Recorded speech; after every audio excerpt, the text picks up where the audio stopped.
네, 이번에는 이번 우리 수업 전반기의 그 꽃이라고 할 수 있는 플라톤의 교육 사상에 대해서 알아보도록 합시다. 이 의외로 이 학생들이 플라톤이라는 사람이 이 철학에서 굉장히 중요한 사람인데, 이만큼 중요한 만큼 플라톤에 대해서는 잘 알지 못하는 안타까움이 있어요. 얘는 이제 여러분들 잘못은 아니고, 우리 교육이 워낙 입시에 포인트를 넣기 때문에 철학에 대해서 여러분들이 중고등학교 때 많이 배울 기회가 없어서 그렇습니다. 근데 이 플라톤이라는 사람은 좀 알아둘 필요가 있어요. 그래서 오늘은 플라톤 수업할 때 여러분들이 좀 정신 차려서 잘 듣고, 여러분들의 어떤 지적 세계를 한 단계 업그레이드 할 수 있기를 바랍니다. 왜냐하면 이 플라톤을 알아야만, 제 개인적으로는 이 철학이라는 이걸 지적 세계라면 그렇지만 철학의 세계에 거의 입문할 수 있습니다. 그렇기 때문에 좀 제대로 알 수 있기를 바랍니다. 자, 여러분들 그러면 플라톤 하면 뭐 생각나는 거나 뭐 드는 게 있습니까? 뭐가 있을까요? 제가 수업 시간에 이렇게 질문해 보면 그래도 몇 사람 플라톤을 얘기를 하는데, 대체로 플라톤 하면 이데아 뭐 이런 얘기는 자주 하는 것 같아요. 학생들도 어느 정도 이 용어는 들어본 것 같아요. 그래서 야, 이데아가 뭐냐? 라고 물어보면 대부분 학생들이 잘 몰라요.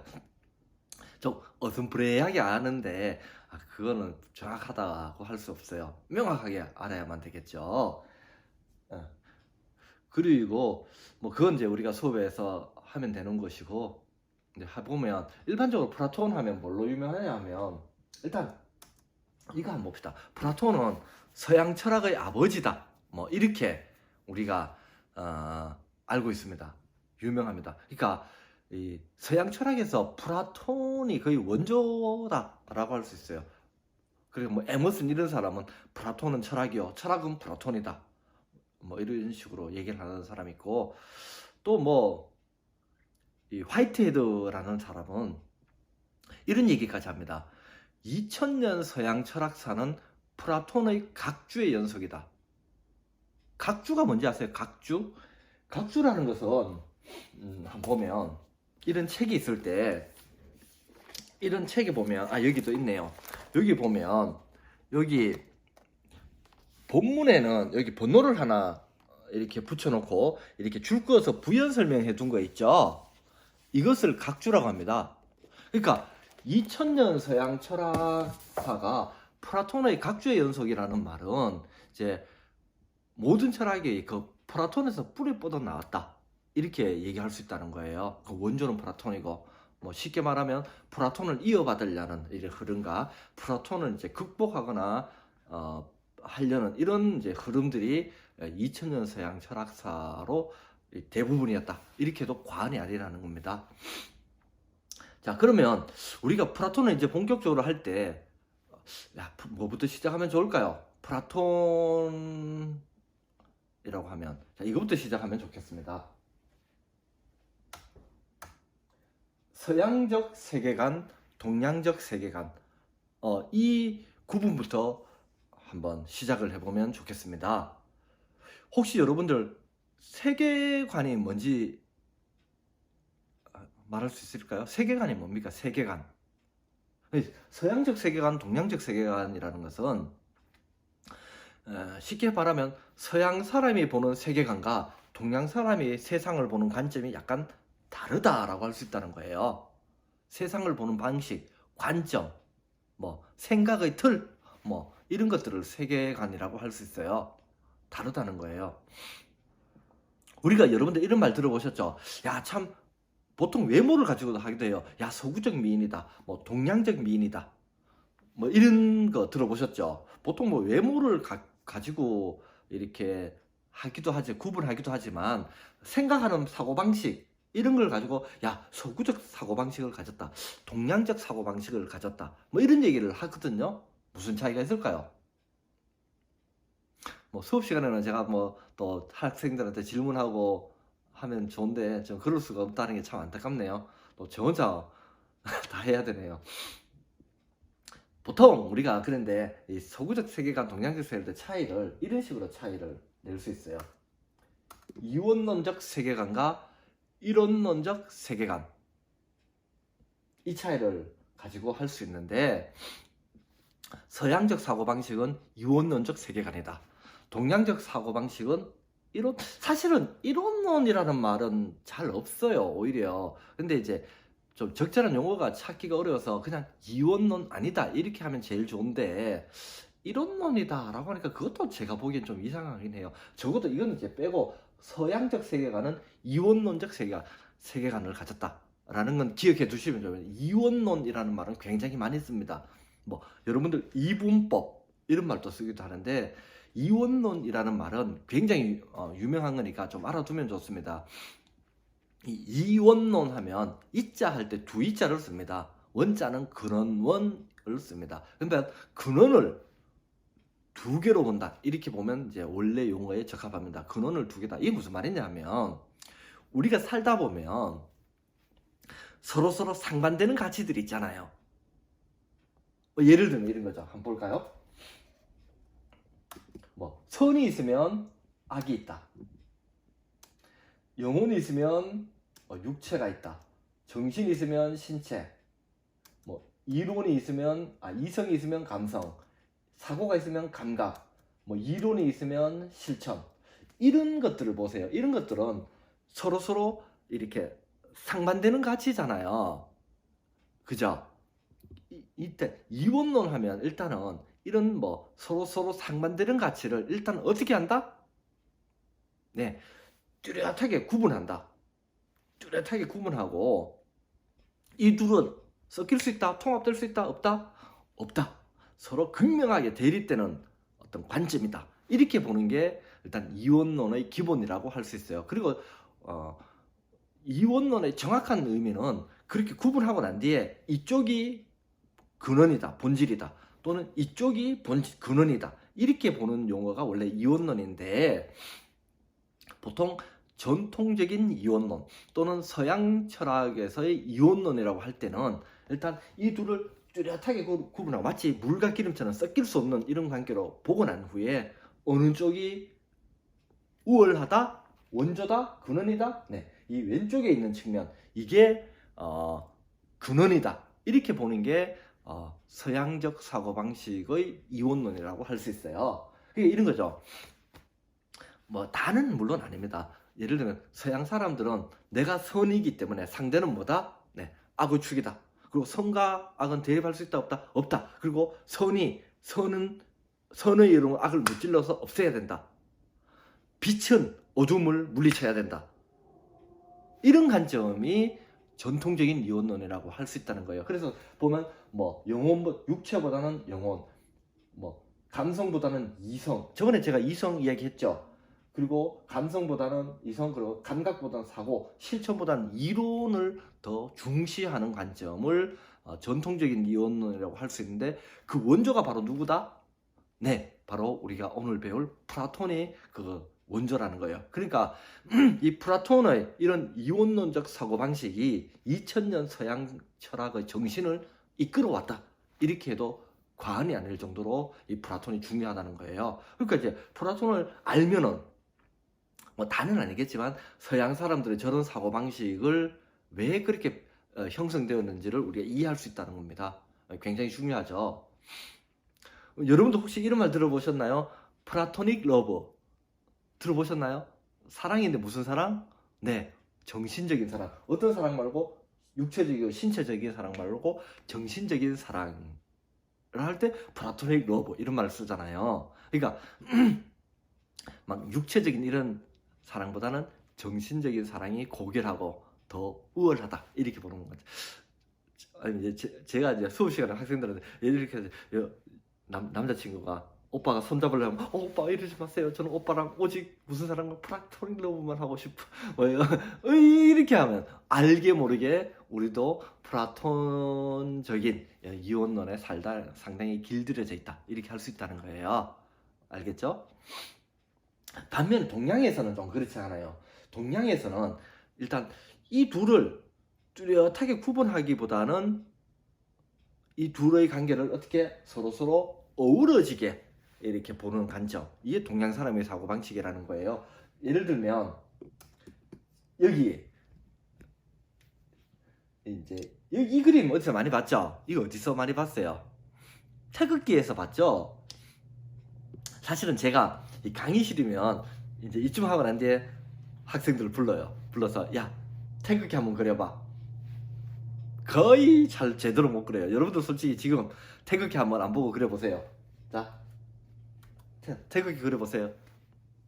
아마 여러분들 헷갈리고 이게 이건가 저게 저건가 아마 헷갈리고 한번 검증해 보시기 바랍니다. 근데 상당히 많은 학생들이 태극기를 제대로 잘 못 그리더라고요. 이게 한번 꼭 그려볼 수 있길 바랍니다. 자, 그러면 여기 보면 가운데 있는 거 이게 태극이죠. 태극이라는 게 뭔지 아세요? 태극이라는 것은 이제 한자로 태자는 클 태자를 쓴다는 거예요. 클태. 극은 극한할 때 극을 씁니다. 그러니까 큰 극이다 이런 뜻이에요. 예를 들면 북극, 남극 하듯이 큰 극이다. 그럼 얼핏 보면 여기도 이온론 같아요. 그런데 약간 달라요. 왜냐하면 여기 앞에서 이온론은 중앙에서 딱 그으면 섞이지 않잖아요. 근데 여기는요. 예를 들어 이게 양이에요. 사실 양을 상징하고 이건 음을 상징하는데 이런 말 들어보셨죠? 동양 철학은 음양을 좋아하다. 이런 말 들어보셨죠? 뭐 이런 데서 잘 보여요. 근데 여기 보면 예를 들면 이런 거죠. 어느 쪽으로 끄든지 간에 여기는 다 조금씩 아무리 해도 이렇게 겹칠 수밖에 없어요. 이게 그러니까 이 동양에서는 이 둘을 이렇게 어우러지게 본다 이렇게 할 수 있어요. 그러니까 보니까 예를 들면 보세요. 양의 기운이 가장 셀 때 보면 이 양이죠. 양의 기운이 가장 셀 때 보면 음의 기운이 시작하는 지점이기도 하죠. 만일에 음의 기운이 또 가장 셀 때 보면 양의 기운이 시작하기도 하죠. 그러니까 이런 것들을 보이는 관점이 이 동양 사람들의 사고방식인데 이 둘을 이렇게 어우러지게 보려고 하는 이런 게 동양 사람입니다. 그래서 동양 사람들은 이 둘의 관점을 특히 우리 동양에서는 이런 말 하는데 정 이런 말 하잖아요. 이 감성이잖아요. 이성도 물론 중요하지만 정 이런 것도 굉장히 우리는 중시하잖아요. 그래서 뭐 이번에 코로나 사태 이런 것도 봐도 돼요. 그 사람들은 굉장히 합리적이고 이성적이기 때문에 막 잘못된 거 있으면은 바로 응징도 막 하려고 하기도 하지만은 우리 동양 사람들은 뭐죠? 우리 제가 이 코로나 사태 영상들 많이 보셨을까요? 우리가 그래도 막 사재기 같은 것도 없고 하는 거 보면 그래도 내만 욕심보다는 다른 사람도 이렇게 배려하고 이런 건 이제 감성에서 많이 나오잖아요. 그런 것들도 보면 있는데 동양 사람은 그래서 이성도 중요한 감성도 상당히 중시하는 이런 관점이죠. 대신 이런 게 있잖아요. 요즘 지금 선거 정확하게 오늘이 선거 날인데 선거 하셨나요? 하셨겠죠? 네. 그런데 선거 날 보면은 요즘은 안 그렇지만은 예전에 보면 이랬어요. 우리 어릴 때만 해도 아니면 우리가 이렇게 누군가 이 강의실에서 예를 들면 적절한데 뭐 하나 주면서 받으세요. 받아라. 우리가 남이가 이런 말을 하죠. 그 뭐에 호소한다는 거예요? 감정에 호소한다는 거, 정에 호소한다는 거예요. 근데 이게 보면 예를 들면 선거가 예전에는 막 요즘은 안 그렇지만은 예전에는요 막 뇌물 주면서 막 투표자한테 저 봤어요. 그 목격을 해서 저는 받아보진 못했는데 우리 좀 찍어달라 하면서 막 10만 원씩 20만 원씩 찔러주면 받잖아요. 그러면 찍어줄 수밖에 없잖아요. 그래도 먹은 게 있으니까 뭐 그런 식으로 예전에 막 투표도 했어요. 그래서 요즘은 그런 게 없죠. 그러면 뭐예요? 이런 거 보세요. 정의 호소를 하니까 문제는 이 감성이라는 것이 좀 이성적인 것과 반대되기 때문에 비합리적이고 좀 불순한 동기 이런 것을 할 때 정의도 호소를 많이 하거든요. 마지 못해. 그러면 이러면 나도 안 되는데 하면 먹은 게이기 때문에 또 찍어주고 이런 것들이 좀 문제도 있긴 하죠. 어쨌건 이게 장단점이 있기 때문에 뭔가 좋다 나쁘다 할 수 없지만 적어도 이 동양에서는 이런 것들도 이렇게 함께 해서 이제 둘 이원론이라기보다는 어우러지게 보는 이런 관점이 동양 사람들의 사고방식인데 어쨌건 그러면 이제 중요한 것은 이 서양적인 이원론의 원조가 플라톤이라고 했기 때문에 왜 플라톤이 서양 철학의 원조가 될 이원론적인 이런 사고방식의 원조가 되는지는 이제 본격적으로 플라톤 철학에 대해서 우리가 알아보면서 해야겠죠. 자, 그래서 플라톤 철학을 이제부터 살펴보는데, 자, 플라톤 철학을 일컬어서 관념주의라고 합니다. 아이디얼리즘, 관념주의라고 해요. 사실은 이 관념주의라는 것은 관념 여러분들 들어보셨죠? 관념. 이 관념이라는 용어도 여러분들 철학에서 굉장히 많이 쓰고 일상생활에서 굉장히 많이 쓰는 용어이기 때문에 좀 알아두시는 게 좋아요. 어쨌든 좀 이따가 하고, 그거 보면 아이디얼리즘 이렇게 나타나잖아요. 자, 그 아이디얼이 뭐예요? 이게 이상이잖아요. 그러니까 관념을, 여러분 아까 얘기했죠. 플라톤 하면 떠오르는 게 이데아라는 거 들으셔요. 이데아라는 것을 이제 우리나라 말로 번역을 하려고 하니까 이제 관념으로 번역하는 거예요. 근데 사실은 관념이라는 것이 요즘은 좀 이데아와는 좀 달라요. 사실 원래 철학적인 용어로는 우리 일상생활에서 쓰는 관념은. 그래서 제일 좋은 건 그냥 이데아주의, 뭐 이데아주의, 이데아라는 것을 모든 철학적 노력의 핵심으로 삼은 철학을 관념주의라고 할 수 있어요. 근데 이제 그 이데아를 우리나라 말로 번역을 하려니까 관념이라는 말로 해서 그런데, 하여튼 어쨌건 이데아라는 것이 있는데 이걸 그 무엇보다도 중시하는 철학. 근데 그래서 아이디어는 또 뭐예요? 이상적인 이런 뜻이야. 네, 이상적인, 이 이데아라는 게 이상적인 거예요. 그래서 이거를 이제 관념주의라고 하는데, 그건 차차 뭐 이제 지금부터 하도록 하고, 여기까지만 일단 정확하게 이해하시고, 이데아라는 것을 그 무엇보다도 중시하는 철학이었다. 그러면 플라톤에 있어서 제일 중요한 그러면 이데아가 뭐냐? 이게 또 알아봐야겠죠. 이데아. 사실은요, 플라톤 할 때 이 이데아를 정확하게 이해하면 플라톤 철학의 한 반은 이제 뭐 이해한다 이렇게 할 수 있을 정도로 중요한 개념입니다. 자, 이데아란, 관념이란 뭐냐? 네, 감각적, 구체적으로 파악되는 직관적 의식 내용. 용어가 좀 어렵네요. 이런 게 어렵죠. 철학을 어렵다고 느끼게 하는데, 이런 어려운, 여러분들에게 익숙하지 않은 용어들이 자꾸 나와서 그런데, 이런 거 조금만 익숙해지면 별로 어려운 건 없습니다. 감각 아시죠? 감각. 여러분, 감각적이다 이런 말 쓰죠? 감각이 뭐예요? 보통 우리가 오감이라고 하죠. 오감. 들어봤죠? 오감을 자극한다. 뭐 이런 말. 이게 감각이죠. 또 물어보면 다 틀려요. 정확하지 않아요. 어슬프레하게 아는데 정확하게를 감각적이다 이런 말 하는데, 정확하게 감각이라는 것은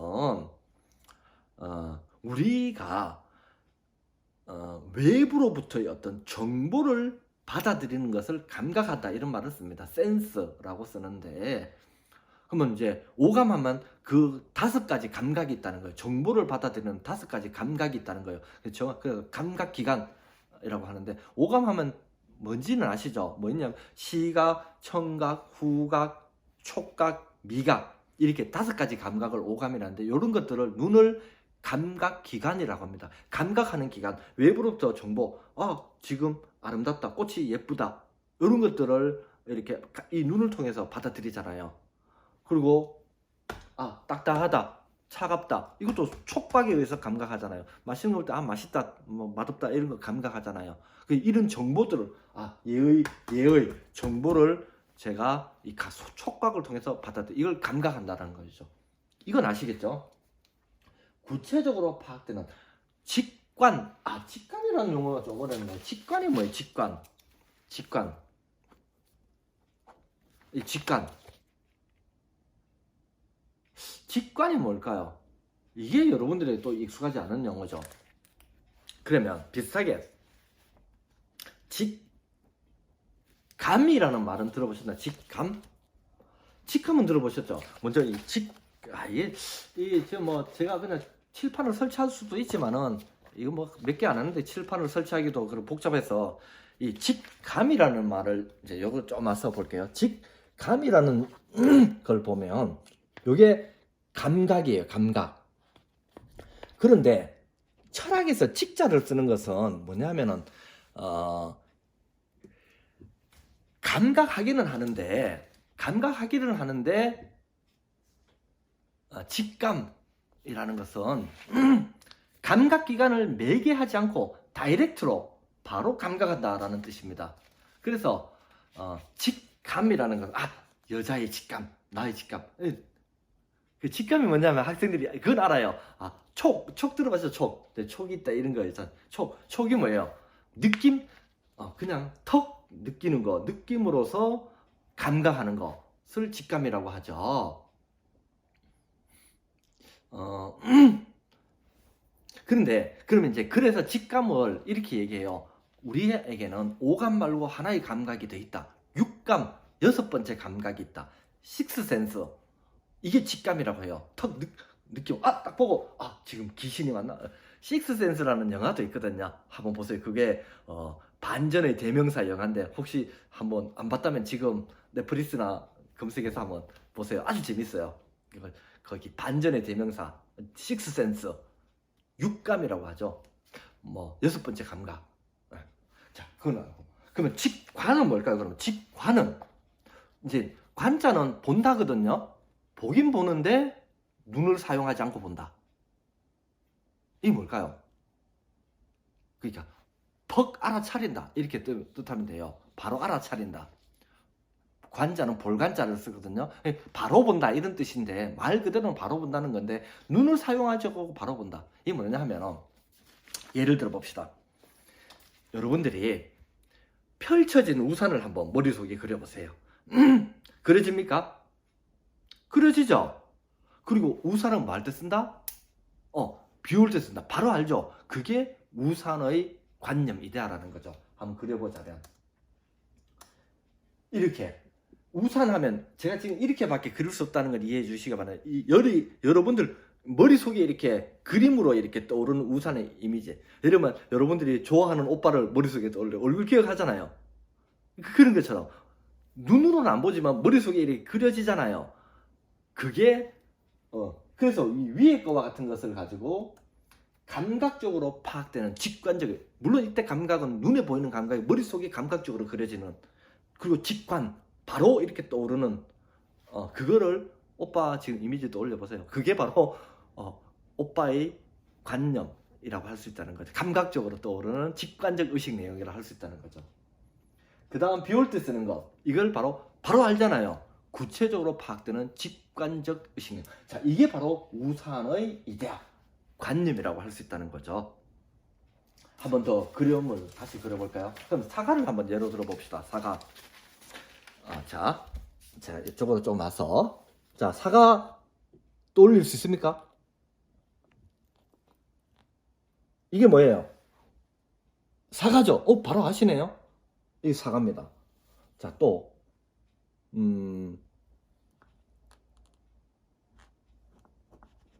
이건 뭐예요? 썩은 사과.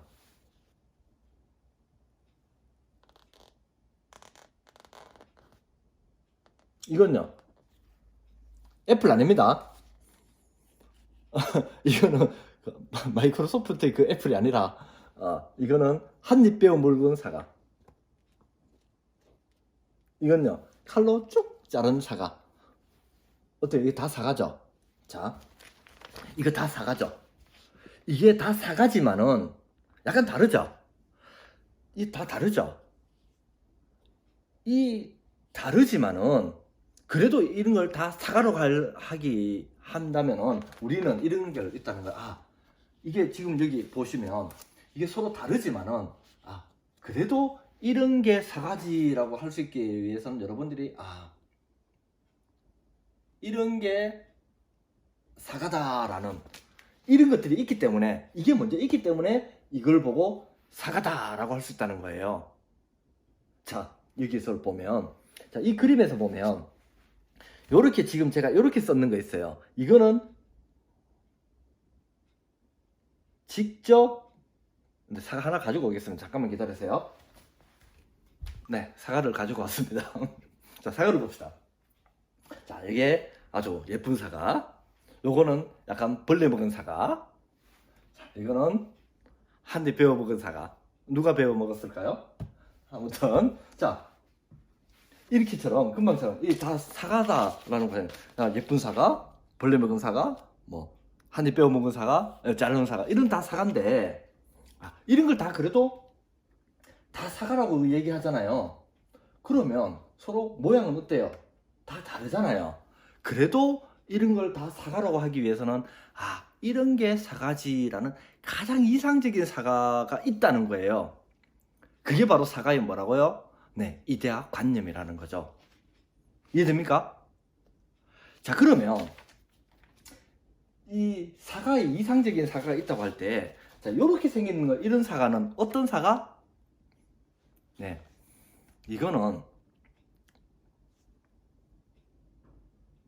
이거는 이렇게 개별적이고 구체적이고 경험적인 사과라고 할 수 있어요. 우리가 이렇게 직접 감각할 수 있는 이런 개별적이고 먹을 수 있잖아요. 이렇게 먹을 수도 있는 이런 사과를 개별적이고 구체적이고 경험적인 사과라고 할 수 있어요. 자, 그러면 그런데 아까 이런 사과는 관념적인 사과는 이거 먹을 수 있습니까? 없죠. 볼 수 있습니까? 못 봅니다. 어디서? 오직 우리 머릿속에만 있다. 자, 그러면 이 플라톤은 이 개별적이고 구체적이고 이런 경험적인 사과가 중요하다고 봤을까요? 사과의 이데아가 중요하다고 봤을까요? 네, 바로 사과의 이데아가 바로 본질이 된다는 거예요. 이게 바로 참된 사과라는 겁니다. 이해됩니까? 참된 사과. 그럼 이건 어떤 사과? 개별적이고 구체적인 짝퉁 사과. 우리 식으로 하자면 이걸 가지고 모사품, 철학 용어로 모사라고 해요. 그림자. 나중에 그림자라는 말을 또 넣을게. 그림자와 같다. 이해됩니까? 여기에 일단 플라톤이 말하는 이데아, 관념의 핵심이라고 할 수 있는데, 좀 이해됐습니까? 혹시 이쯤 돼서 여러분들 아직 이해됐으면 좀 검색을 좀 더 해보세요. 일단 해서 저희가 조금 이따가 나타날 테니까 다시 한번 이제 이어갈 테니까 좀 더 간단하게 검색을 하면서 왜 플라톤의 이데아가 어떤 건지 일단 이런 것을 토대로 한번 더 이해할 수 있기를 바랍니다. 네.